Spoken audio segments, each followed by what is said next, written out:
Welcome to another In Wheel Time podcast, a 30-minute mini version of the In Wheel Time car show that airs live every Saturday morning, 8 to 11 a.m. Central.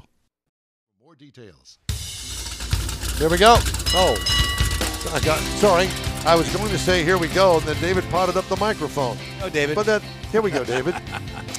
Hey, podcasting and streaming around the globe, it's the In Wheel Time Car Talk Show today, coming to you from the 28th Annual Keels Wheels Concours d'Elegance. Under the trees and in the water at the beautiful Lakewood Yacht Club in Seabrook, Texas. Just ahead, another guest from today's Car and Boat Show.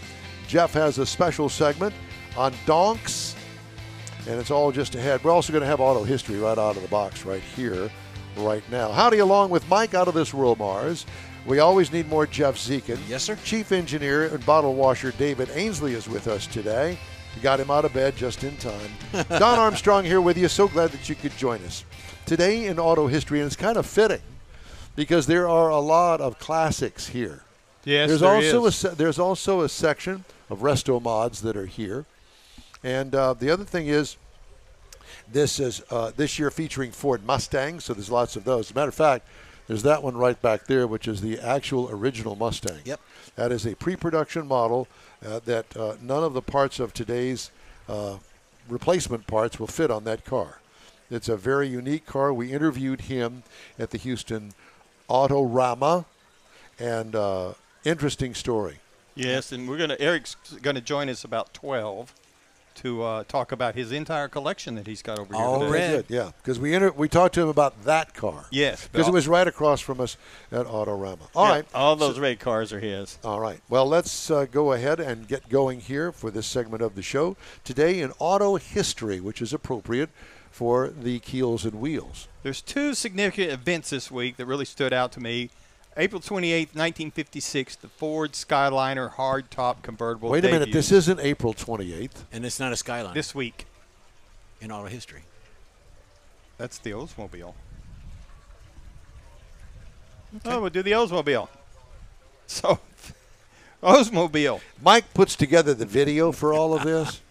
That's why every once in a while, when you see a commercial it makes for you wonder what he was doing whenever no, he did this. when you see a commercial for Pepsodent and you find one for Crest. X-Lax or something. X-Lax, Mike got it out of order. Yeah. X-Lax. Yeah, Like I X-Lax said, I is was good. wondering what he's doing here. But Okay, anyway, we got a car up there. Well, this week, Oldsmobile closed its doors this week, April 29th. And this week it was not 100. this week though. This is May the 5th. It's this week all in general. 29th was 4th. Monday.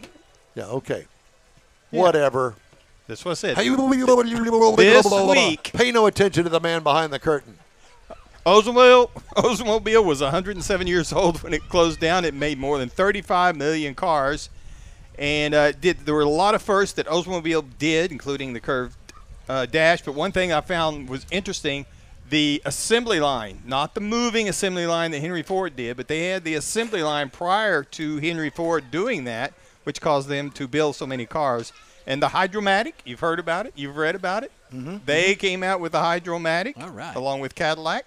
The last car to roll off the Oldsmobile assembly line was an Allure GLS four-door sedan. Alero. Everybody on the assembly line signed off on the car, and it's now in the GM Heritage Center in Sterling Heights, Michigan. That's too bad. Yeah, too bad. So, Too bad that moving it's in the on. museum. No, too bad they quit making them. The 1956, the Ford Skyline. That one right there, the Skyline hardtop convertible debuts. It is the first mass-produced American retractable hardtop convertible. And the idea was to allow drivers to enjoy open-air experience of a convertible without sacrificing the comfort and protection of a hardtop. It was really popular when it first came out, but did not make it too long. It was discontinued in 1959 due to declining sales. That was the two things I found significant this week in Out of auto order. history. Well, they were in order on my paper. Well, they were. Where are we going next, Mon ami? I don't know at this point. I'm all confused. I need to plug something in here. Okay, well, let's plug something in. You want to do my cruising? I do. No, actually, what I'd like to do is I'd like to do Jeff Zekin's World of Automotive-dom. Oh. Automotive-dom. Dumb. Okay. Automotive-dom. And Jeff has a feature this week on donks. I do. Do you know what donks are? I think that the craze started out of Miami, did it not? It did. It absolutely did. And this is what we got. So here we go. The donk. What is a donk? It's a culture. It's an origin. All you need to know about it. In the automotive world, the term donk might invoke the sky-high lifted cars, particularly sedans and coupes, or coupes since we're down here, boasting gigantic wheels and vibrant custom paint jobs. But what exactly is a donk? And where did this particular automotive subculture originate, Mike? Well, the answer is not quite straightforward. It's a blend of history, culture, ask Mike. And personal expressions. A donk is a customized car, generally an American sedan or a coupe, that has been significantly lifted, fitted with oversized wheels and ranging from 22-inch to 30-inch wheels in diameter. The car is often adorned with custom paint jobs, airbrushed, and extravagant interiors. Well, that being said, the term donk traces its roots back to the Chevrolet Impala. In the 70s, a subculture emerged from where people began to modify Impalas.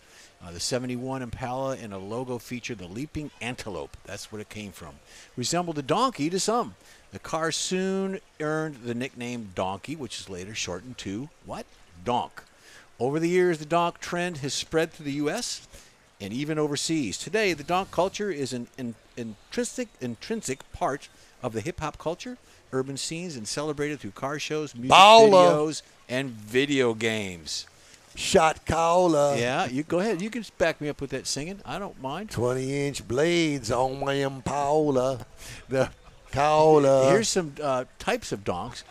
The bonk, the box donk refers to the 80s. It could be a bonk. It could be 80s Chevy Caprice or Impalas that are the box shape. That's why it's the box donks. The bubble donk, term for rounded Chevy models from the 90s. Yeah, God, this High risers is a term broadly used for any significant race car, and irrespective of the make and or model. The El Camino DONKS. El Camino DONKS. El Camino DONKS. That would be El Caminox. El Caminox. Yeah, that's what I said.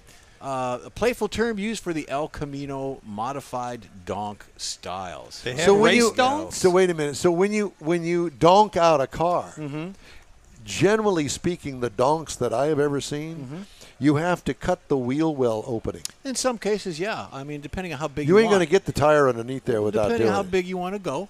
Obviously, you're going to have to do some modifications to it. But that means that you can't put it back to its original condition. Oh, no. If you're going to do a donk, you might as well just go donk. And you go all the way. Once you go donk, you don't go back. There's no going back, There's no going back on a donk. No, you would know all. that, Mars. Do you have any donks over there in Neaterville? There's a few. You got a club. You got a donk club out there, don't you? No. He wouldn't know that. Now, there's a few. There's one guy that's got it's a Buick convertible. A Buick. And it comes through town every once in a while, and it's a sharp-looking car. Is it a donk? Yeah. It's got not like it's 40-inch not on a wheels? 30. No. He's not up that high yet, but he's working his way up. Oh. He's about as far as he can go. Without cutting the wheel open. Yes. And the body on it's really nice. I think that's the reason he hadn't done it yet. Well, and then you get into not only the donks, but you get into the lowrider aspect on the other direction. But still, the custom paint and all the things you do with the interior, all of that styling is part of a culture. Can I make a suggestion? Sure. When you get ready to do that, go buy one that's already done. Yeah, because they just customizing a vehicle. I know. It's like doing a resto mod. Because you gotta put you'll money in get it. by a lot cheaper if you buy one that's already done than you will doing it yourself. Absolutely. It's kind of like buying a boat without all of the accessories, the anchor, the life vests, the skis, whatever it is, the fishing gear, because that's what costs you really as much money as the dang boat. And then you got to figure insurance. How are you going to insure it? How do you insure a donk? So there's all donk bucks. Donk bucks. There you go.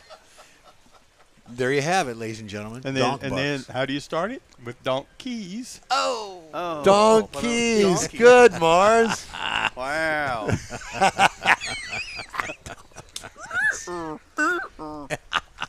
God.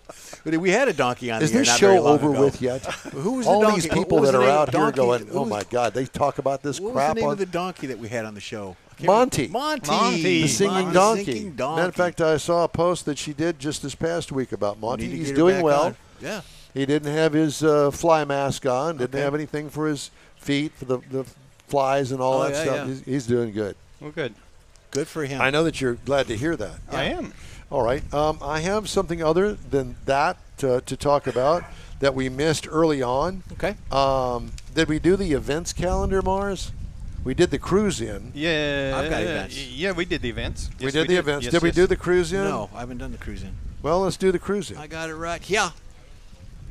Okay. I forgot to write it down That's because okay. everything's so out of order and jacked up. Well, it's the wind. Is that what we're blaming I it think on? it is, yeah. Yes. So today, Classics and Coffee Car Meet. It's at Hungerford Crush Cafe at 15250 Highway What time is 105 that? in Montgomery County, but probably not going off. It started this morning. It's going on right now, but because of the weather and I think the flooding is probably not going to happen. What's the time for that? Till 10. It's 11:40. I know, so it's done. Kingwood Classic Cruisers and Coffee at Whataburger. Now in Kingwood. I don't feel so bad now. Well, 8:30 to 10. That's done. It's done, but there you go. Kingwood, Wait a minute, wait. Kingwood's not going to happen because of the flooding. So I'm just letting you know all what's right. not going to happen. You're trying today. to get out of the fact that it's all done. Let's go already. to tomorrow.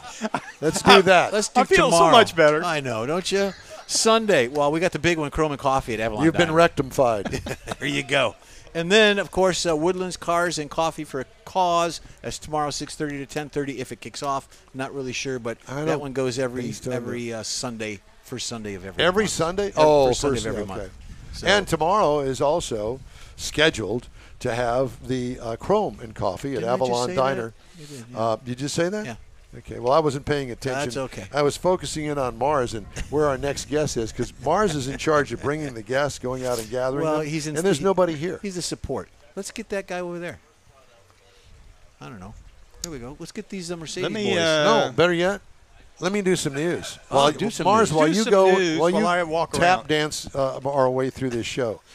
Louisiana, this actually, you should stay and listen to this, but I'm going to give you a free pass right now. All right. This is a great story. From Automotive News, a Louisiana dealership has been cleared of liability for a crash caused by an 80-year-old customer test driving a demo car. The State Court of Appeal refused to reinstate a negligent entrustment suit against Moss Motors BMW filed by a driver who was injured after the customer rear-ended her vehicle only a few minutes after leaving the dealership lot. Oh, boy. The customer, Doris Prudhomme. We don't know whether she's any relationship to Don. Yeah. But Doris walked with a cane and was driven by a niece to the dealership in Lafayette, Louisiana. Okay. She hadn't driven in 6 months following a head-on crash, but had been medically cleared to drive that day. Is that how she got the cane? According to the decision, in December 2019, a saleswoman copied Prudhomme's license, showed her how to use the vehicle's dial shift, and recommended she do a test drive on public streets rather than in the store's parking lot as Prudhomme requested. The saleswoman didn't ask why Prudhomme was using a cane, and Prudhomme didn't mention the prior crash or the 6-month hiatus in her driving. That's how she got the cane, yeah. The appeal court unanimously upheld a lower court judge's dismissal of claims against Moss Motors BMW and its insurance company. Quote, the lender of a vehicle is not responsible for the negligence of the borrower unless he had or should have had knowledge that the borrower was physically or mentally incompetent to drive, the court said in an April 17th decision written by Judge Walter Lanier III. Thank you, Judge. Mm-hmm. The owner or lender of a vehicle has no legal duty, quote, to make an inquiry into one's driving habits or record when no reason exists to place the lender on notice of the borrower's disability or incompetence. You got to have insurance. A lawyer for Moss Motors, Brant Cacamo, C-A-C-A-M-O, Cacamo, said dealerships should confirm drivers of their demos and loaners have a valid license and, quote, it wouldn't hurt, end quote, to confirm whether they have their own insurance. It wouldn't hurt. No. Well, obviously she got hurt. She's on a cane. Yeah, that was in the head-on that she had 6 months earlier. Yep. Amazing. Whoops. What people I have do. more news. Did she buy the car? Probably not, would be my guess. Making sure. Yeah. Brian Hardiman. This is kind of in the old people's realm thing. Great. And I guess it kind of fits in here for all of our old folks that are in attendance here at Keels and Wheels today. Now you I am one of them. Thank you, and don't have to pat me on the back. I know. We're not going to. Brian Hardiman, founder of Continental Automotive Group in Austin, Texas, was arrested for the second time in 2 months in connection with multiple suspected arson fires in Austin. This from Automotive News. We just drove through there. Hardiman, 75, was arrested on Wednesday for the second time since February. In conjunction with last week's arrest, he was charged with 2 counts of first-degree felony arson and 1 count of second-degree felony arson, according to a statement from the city of Austin. A hearing for Hardiman on those charges were held Tuesday. He is set to be back in court on June the 12th. I can't make this up. No. Hardiman was arrested on felony arson and burglary charges in connection with a February 25th fire at a former bike shop in Austin and posted bond. In that case, security's cameras showed an older man entering the building, setting fires, exiting the building, and coming to the property in a white Mercedes-Benz SUV, which appeared to be a GLS 580. In Austin, fire department investigators said they were able to identify the man as Hardiman. The fire department believes Hardiman is responsible for 4 arson fires in the city since December, citing evidence from security footage and investigative work. The first fire was on December 25th. I believe that's Christmas Day, if I'm not mistaken, at a property Hardiman was attempting to buy, according to a news release. Fires also were intentionally lit February 17th and February 20th at another location that investigators think were intended to clear 2 mobile homes that were hindering the sale or development of the property. Hardiman was observed setting the Christmas Day fire in surveillance video obtained by the insurance company, according to the release. Hardiman retired from Continental Automotive in 2017, but still manages a small portion of the group's real estate portfolio. Great. His son, Will Hardiman, told Automotive News in March. The auto retailer is run by Hardiman's children. Continental Automotive has 4 dealerships in Austin, 1 in Dallas, and 2 in San Juan, Texas, according to its website. Wow. I thought this was going to be an electric car story. No, it was not an electric car story. Starting fires everywhere. No, but you know, I guess something happens when you turn 70. You just you're propelled to get out there and set fires. Mike was looking for Hardiman. He's out here in the crowd somewhere. He's not? He is. He's out there looking for him. Well, there's that. Let me see what we're doing here on time, because, you know, I've not done too well here lately, timing this whole event. Today's In-Wheel Time Car Talk Show is sponsored by the group of original Loopy Tortilla restaurants in Houston, Beaumont, and College Station, Gulf Coast Auto Shield, and Pro-Am Auto Accessories. We will continue right after a quick break from the 28th Annual Keels and Wheels at Lakewood Yacht Club. Right after this. Pro-Am Auto Accessories has been serving Houston's auto enthusiasts since 1984, providing world-class products for sports cars, European sedans, and American muscle. Pro-Am is known as the place to go to find exclusive and hard-to-find parts and accessories. Pro-Am is one of the very first distributors in the USA for brands such as Recaro, Redline, Momo, Corbo, and Simpson. Located in the heart of Houston's premier retail and service corridor, the Galleria area, Pro-Am's walk-in storefront includes an 8,000-square-foot warehouse, showroom, and installation bays. Pro-Am not only sells parts and accessories, but also offers installation and service. Pro-Am is now reaching a worldwide audience through Pro-Am.com, taking its local reputation to the rest of the world. At Pro-Am Auto, you'll be dealing with a small group of professionals who truly want to help you with your automotive needs. If you don't see what you're looking for on the website, call and Pro-Am will lend you a hand. Pro-Am Auto, 6125 Richmond at Green Ridge in Houston's Galleria area. Call them at 713-781-7755. Want to feel good about something special you did for someone special? In-Wheel Time and the original Loopy Tortilla group of Tex-Mex restaurants have joined together to help a very worthy cause, God's Garage, a Christian-based 501c3 charity.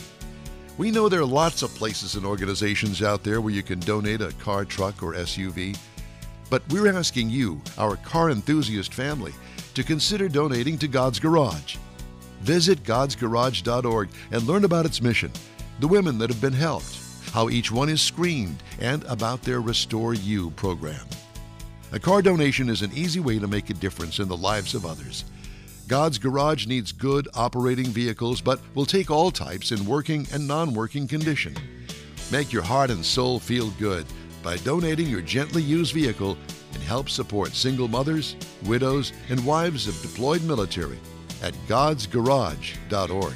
Saturday and Sunday, May 4th and 5th, you're invited to enjoy the 28th Annual Keels Wheels Concours d'Elegance. See the largest collection of classic cars and boats in the U.S. on display at the beautiful Lakewood Yacht Club in Seabrook, Texas. This year's Keels and Wheels features 60 years of Ford Mustangs and Donzi boats. There's plenty of free parking, and discount tickets are available online at keels-wheels.com. It's Keels and Wheels, Saturday and Sunday, May 4th and 5th at the Lakewood Yacht Club in Seabrook. In Wheel Time will be there, too. We'll see you there. Welcome back to the In Wheel Time Car Talk Show, 28th Annual Keels and Wheels Concours d'Elegance under the trees at Lakewood Yacht Club. Mr. Morris, who's our next guest? Well, joining us now, the judges are starting to get some of the cars judged, so people will kind of leave them. But Tom Williamson has got his finally judged, and he has got a 1938 Packard Resto Mod sitting down underneath. A Resto Mod? Wow. Yes. Gorgeous car. Very cool. Tom? Why did you decide to Resto Mod a 38? Actually, I'm the second owner. And so you bought it Resto Mod? I bought it Resto Mod. It was the only one of its kind on California on the West Coast. Oh. The first owner used it to travel up to his home in Sierra Nevada and back. It was actually built in the state of Washington, I believe. And it's a true... Well, those people up there are a little strange anyway. They're not Texan, but it's a true Resto Mod. There's parts from... Corvair, Cadillac, Mercedes, Mustang seats. Okay, so I got to know. So is the engine been Resto Modded? Well, the engine's a 402, which is an early 70s Chevy engine, big block. I mean, he squeezed that in and put the frame over, and put the body over it. And this is a 38? 1938. It's a Model 110, which was a business class Packard back then. Oh my God! You can't miss it when you get out walking around. So I can't see a picture of it, but in my mind, the picture is of a gangster car from Chicago. Is that what it is? Is it black? No, it's blue. Let me find a picture for you here. Yeah, it's not the squared off sedan. They don't have to be. This could be a Bonnie and Clyde car. There you go. Yeah. Oh my God! Let me see that. Yeah. Oh yeah. I'm not a gangster, but I don't know the history of it. That is very, very cool. Thank you. Yeah. It's very much like Ford. Yeah. And it's a driver. It's actually not a show car. A lady from Keels and Wheels saw it at the Autorama, where I actually got first place this year, and she said, come on over to Keels and Wheels, which is a great honor. Now, what about the chassis? The chassis is, he built a really strong X-frame, and it's a Chevy 2 clip on the front. Gotcha. In a early 70s Corvette rear end, so it's rock solid. It's and it rides great. That's exactly right. The reason I got the vehicle, my wife is I don't want to take too much of your time, is a double cancer survivor. So the second time she got cancer, kind of did a number. So to get her out of the house, I said, let's get a car, go to the shows, and get you out of the house. Yeah. So that's why we got it. For a cruise. This is the only one I found like it. They had a full windshield, so she can see out. Yeah, absolutely. You should have been on the hot rod tour of Texas with us. Oh yeah, that was last weekend. Okay, you would have loved it. Yeah, because that's one of those cars. Yeah. No, it's the only Resto Mod Packard I've ever seen. Me too. There's some gorgeous ones over here, but they're not Resto Mods. They're restored. Yeah. Well, what a fabulous car. Thank you. Air conditioned. Yes, it's got air conditioning right now. There's I think expansion valve was leaking, but yeah, it's got a brand new compressor, and there's still a few things I got to take care of on it. Tinker with, as they say. It's always the case. What size motor did you say? It's a 402. Back in the early 70s, they took a 396 and beefed it up. It may have a mild cam in it. I don't have the build book, which kind of ticked me off, but yeah, it's a 402. Yeah. Nice. So it's got enough horsepower to get that big, heavy thing down the road. It's a T400 3-speed. It's probably 350 horse to the rear end. Maybe I haven't had it checked, but yeah. So it's plenty. Yeah, it makes for a nice driver. Yeah, it's just a cruiser, like I say. We can get her in there and go to the shows. Does it fit in the garage? Barely. It's got extended. He put extended bar braces for the bumpers, chrome front and back. Yeah. So yeah. To modify it to get it to fit the car, probably. Yeah. I'm thinking he needs to drive up to Samson's Performance and have that checked out. Oh yeah. Are you familiar with Samson's Performance? The New Braunfels? We on the hot rod tour. This is the second time that we've done. This is only the third hot rod tour of Texas. So last year we were introduced to Samson's Performance. Okay. And young people doing old people work. I mean, experience, quality out the yin yang. Family. The equipment. Yeah. And machinery. They do their own engines there. They mainly do competition engines for off-road stuff. Endurance, yeah. Yeah, but they if you walk in there, you go, yeah, I want these boys to do my stuff. The challenge on the AC for this is the engine takes up a huge amount of the compartment because you know how it comes to a point. Yep. Well, the exchanger for the AC in front of the in front of the radiator, it's tough to get to without having to disassemble the top of the vehicle. You have to take off the hood and everything to get to it to find out what's going on with the AC. So it would be a challenge to do. Also, when it originally was set up, the vents would automatically close and open depending on the temperature. Yes. That's not working right now. So that whole thing with the AC has to be looked at and monitored. Get a tilt clip. Yeah, no, tilt front end on it. No. Talk about a nightmare. That'd be one of those challenges that you would have to be the lead on that because I don't know. Jeff was my lead on fixing the windshield washers on the Corvette. So tragic, very tragic. Okay. Yeah, it was. They worked. Yeah, I found one good mechanic in Huffman. His name's Bob Smith. He helps me with it because I don't have a lift in my garage. Bob Smith. And wait a minute, wasn't that the dad of Howdy Doody? It could be Uncle Bob. Yes, Uncle Bob that might Smith. be before my time, but the I fit that category. Yeah, tells you everything. Got a good electrician as well. So, but thank you for having me, guys. Hey man, thank it's a real honor to meet you guys. We're gonna come check it out here after the show. Yeah. Okay. Can't miss it. It's gorgeous. Yeah. Thank you, sir. Thank you, sir. We'll test Tom drive Williamson it later. is 38, model 110, Resto Mod Packard, one of a kind, no doubt. All right. We're going to take a quick break. The In-Wheel Time Car Talk Show from the 28th Annual Keels and Wheels continues right after a quick break. The original group of Loopy Tortilla restaurants will have you telling your family and friends just what the original recipes mean when it comes to the best fajitas in Southeast Texas. Founder Stan Holt invites you to visit the original Loopy Tortilla near I-10 and Highway 6. Here's the original house that inspired the design of all the rest and the original charm that helped make Loopy Tortilla the go-to destination for Houston Tex-Mex. Speaking of original, nothing can compete with the original lime pepper marinade that everyone will agree makes Loopy Tortilla award-winning beef fajitas the best anywhere. Loopy Tortilla Katy is another location that gives you the same quality and service Houstonians have come to expect at Loopy's. It's located just off I-10 and the Grand Parkway at Kingsland Boulevard in Katy. Find yourself in Aggieland? Head to the Loopy Tortilla in College Station, located just around the corner from Kyle Field. It's a great place to enjoy those famous frozen margaritas before or after the game. Headed east to Louisiana, stop in at the Loopy Tortilla in Beaumont. It too's on I-10. You can't miss it. The original group of Loopy Tortilla restaurants invites you in for the best Tex-Mex anywhere. Gulf Coast Auto Shield is having another car social Saturday morning, May 18th from 8 to 11. It's a car cruise-in like no other. Expect Ferraris, Lamborghinis, Corvettes, and the featured brand Porsche. Get social at this special cruise-in event. You'll also see Gulf Coast Auto Shield's private workshop and learn about their many products and services. Questions are welcomed. Gulf Coast Auto Shield is easy to get to at 11275 South Sam Houston Tollway near West Airport Boulevard, just south of the Southwest Freeway.